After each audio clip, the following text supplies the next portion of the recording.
Freedom versus liberty and how statism quietly replaces one with the other. Most people think freedom and liberty mean the same thing. They're used interchangeably in politics, history books, speeches, and even in everyday conversation, but they are not the same thing. And once you understand the difference, you start to see statism very differently. Not as protection, not as coordination, but as a system that replaces freedom with permission while calling it liberty. So let's start with freedom. Freedom is the natural condition of human action. It means you are free to act, speak, work, trade, move, associate, and live your life unless you violate someone else's rights. Freedom does not come from a law. It does not come from a constitution, and freedom does not come from governments. Freedom exists by default. If no one is threatening you, taxing you, licensing you, censoring you, or coercing you, you are free. Freedom asks one core question: who has the right to initiate force? And the answer is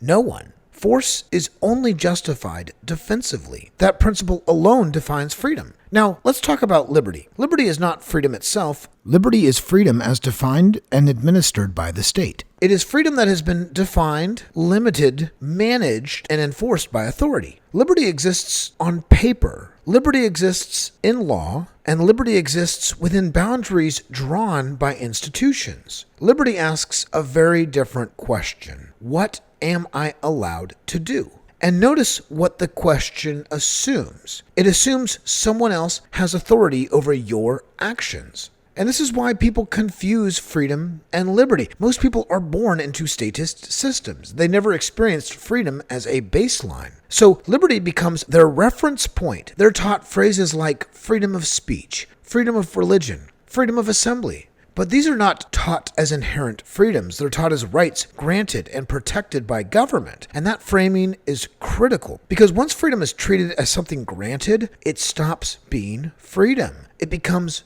permission. And this is the substitution that statism depends on. Statism cannot openly say, you are not free. That would fail immediately. Nobody would go for that. So instead, statism performs a substitution. It replaces freedom with liberty and then pretends they are the same thing. Instead of, you may act unless you harm others, the rule becomes, you may act only where allowed.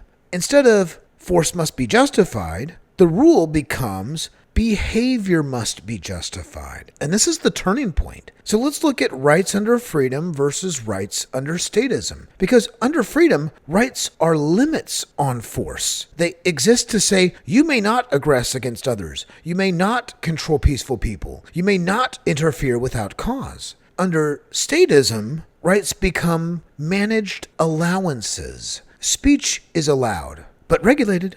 Movement is allowed, but monitored. Work is allowed, but licensed. Trade is allowed, but taxed and controlled. Self-defense is allowed, but restricted.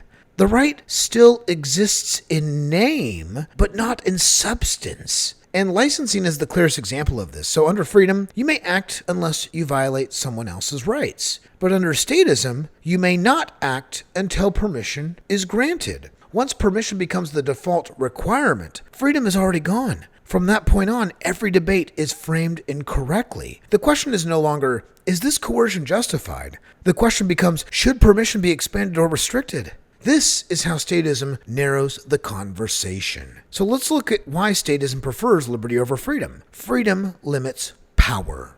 Liberty expands power.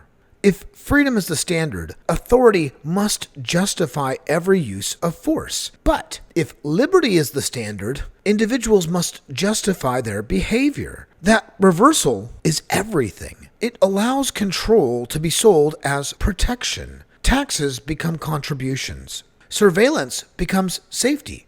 Regulation becomes consumer protection. And compliance becomes responsibility. And resistance becomes extremism.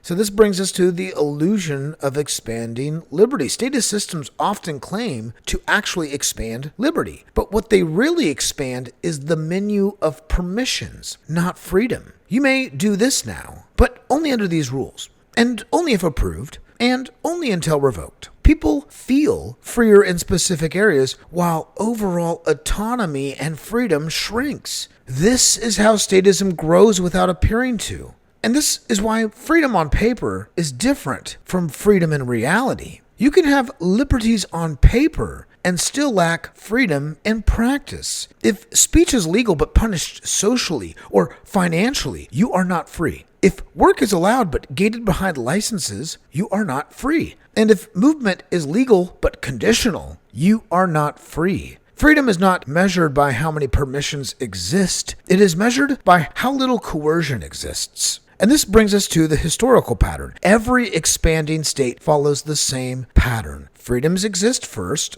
liberties are defined to protect it, exceptions are added, rules multiply, enforcement expands, and compliance systems grow.